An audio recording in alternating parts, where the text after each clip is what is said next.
menekankan begitu ya bahwa seperti apa kedatangan Starlink ini tentu perlu juga mungkin merangkul ya bagi ISP yang sudah ada di Indonesia begitu, karena tadi memang kontribusi dari ISP ini juga sebagai backbone ya untuk pertumbuhan ekonomi Indonesia ini juga perlu dihargai ya tentunya. Pasti. Nah kemudian ketika kita melihat mungkin ekspektasi bentuk kolaborasi yang diharapkan oleh ISP dengan adanya Starlink di Indonesia ini seperti apa spesifiknya?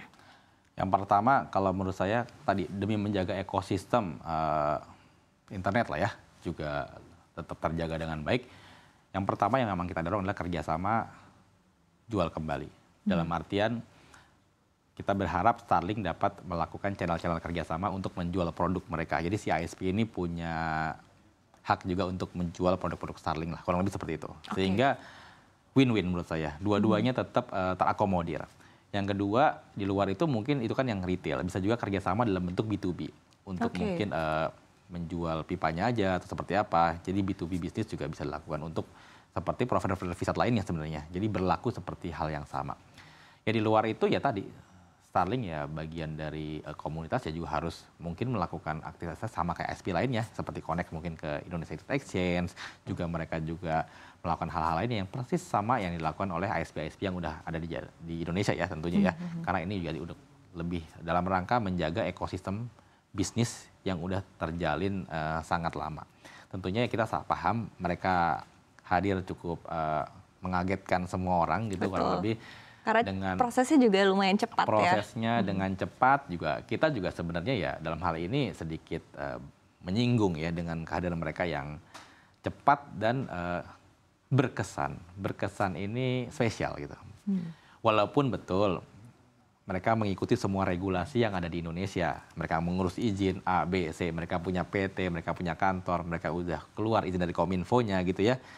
Tapi kemarin launching ini agak sedikit menggugah komentar saya terus terang. Ketika tiba-tiba mereka langsung memfasilitasi berapa 3.400 puskesmas kalau saya nggak salah di Bali. Tentunya ini kita agak kaget sedikit. Karena ya bagaimanapun kalau saya perlu sampaikan. Sebenarnya kalau untuk puskesmas sendiri, saya yakin nggak semua puskesmas di daerah 3T ya. Saya pikir banyak juga puskesmas mungkin yang sampai hanya level kecamatan atau kelurahan. Rasanya kalau sampai level kecamatan kelurahan, 1.000 ISP ini pasti punya kapasitas untuk melakukan layanan tersebut gitu ya.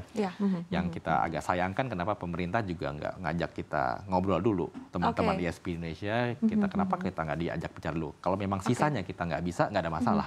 Silahkan aja kalau misalnya saling mau memfasilitasi sisanya. Tapi paling tidak kita berharap sebenarnya ketika ada pekerjaan-pekerjaan dalam negeri, teman-teman ISP ini tadi saya bilang kan, yang udah lama, udah berkontribusi banyak untuk negara juga harusnya juga dilibatkan dalam proses tersebut gitu kan. Terlepas bisa tidak bisa itu menurut saya nomor 2 ya. Yang penting dilibatkan dan diajak bicara karena ya kita juga sama-sama hadir di sini untuk tadi punya misi yang sama sebenarnya dengan mereka untuk melakukan pemerataan akses internet Indonesia dan lebih baik lagi ke depannya. Untuk akses internet begitu ya dimanapun wilayahnya begitu ya. Terlepas dari apapun tantangannya tapi sebetulnya willingness-nya dari para pelaku usaha atau ISP sudah ada begitu ya. Dan saya cukup yakin sebenarnya kita juga bisa melayani. Saya nggak tahu apakah semua atau enggak, tapi paling tidak sebagian besar kita bisa layani harusnya ya kalau untuk level itu aja. Baik, tapi mungkin ekspektasi juga untuk komunikasi ke pemerintah ke depannya begitu. Karena saat ini juga sudah masuk, tapi tinggal bagaimana tadi seperti yang Anda sampaikan begitu pembagian market share-nya, kemudian juga pembagian dari sisi eksekusinya di lapangan begitu ke depannya akan seperti apa. Ini kan juga mungkin sebetulnya masih bisa dibahas saat ini begitu ya ketika di awal-awal Starlink ini juga masuk begitu sehingga bisa diatur lebih baik begitu di awal. Nah, ekspektasinya mungkin komunikasi dengan pemerintah seperti apa dari ABGI? Saya pikir ini menurut saya bukan hanya kepentingan ABGI, ini national interest juga ya. Bagaimana pemerintah memang kalau kita bicara ke depan kita melakukan hilirisasi dalam berbagai macam sektor, termasuk di sektor industri telekomunikasi, hilirisasi digital dan lain-lainnya. Harusnya memang seyogyanya infrastruktur vital seperti telekomunikasi ini di-keep menjadi dalam negeri lah kurang lebih sih itu. Porsi dalam negerinya lebih tinggi seperti itu ya. Jadi saya pikir sebenarnya ini national interest sih. Ketika kita jangan sepenuhnya menyerahkan semua infrastruktur vital dalam negeri kepada pihak asing sih sebenarnya seperti itu. Kehadiran teknologi kita nggak bisa hindari, it's okay, nggak masalah. Tapi paling tidak porsinya tetap kita harus jaga agar ada sebuah ekualitas ya bahwa infrastruktur vital termasuk teknologi informasi ini bisa tetap menjadi bagian dari bagian dari pengusaha-pengusaha nasional lah Indonesia dalam hal ini. Dan kita berharap juga sebenarnya Starlink mungkin bukan teknologi satu-satunya juga ya. Ya. Saya bilang tadi kan banyak teknologi lain yang mungkin Telkomsat termasuk salah satunya juga di ya, dalam saya negeri. dengar mungkin satu provider Indonesia, Visat juga mungkin akan meluncurkan layanan-layanan broadband juga untuk masyarakat. Dan itu menurut saya bagus juga. Ketika memang ada opsi, itu kan sebuah kompetisi yang sehat dan fair ya. Sehingga masyarakat juga selain terbantukan memiliki pilihan-pilihan yang lain, sehingga level kompetisi ini kan akan meningkatkan kualitas dari layanan-layanan yang ada ke depannya. Menurut saya sih kita selalu mendukung, apalagi kalau ada perusahaan dalam negeri yang memiliki fasilitas atau kualitas yang sama ya dengan Starlink, juga kita mendukung banget.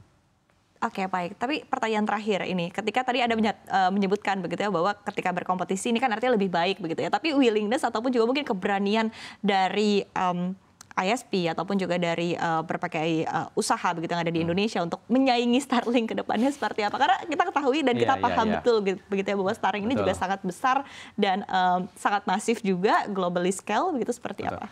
Yang pasti nature-nya kita sebagai pengusaha di bidang internet ya harus terus beradaptasi dengan perkembangan zaman yang ada. Kita nggak bisa terus berdiam diri ya.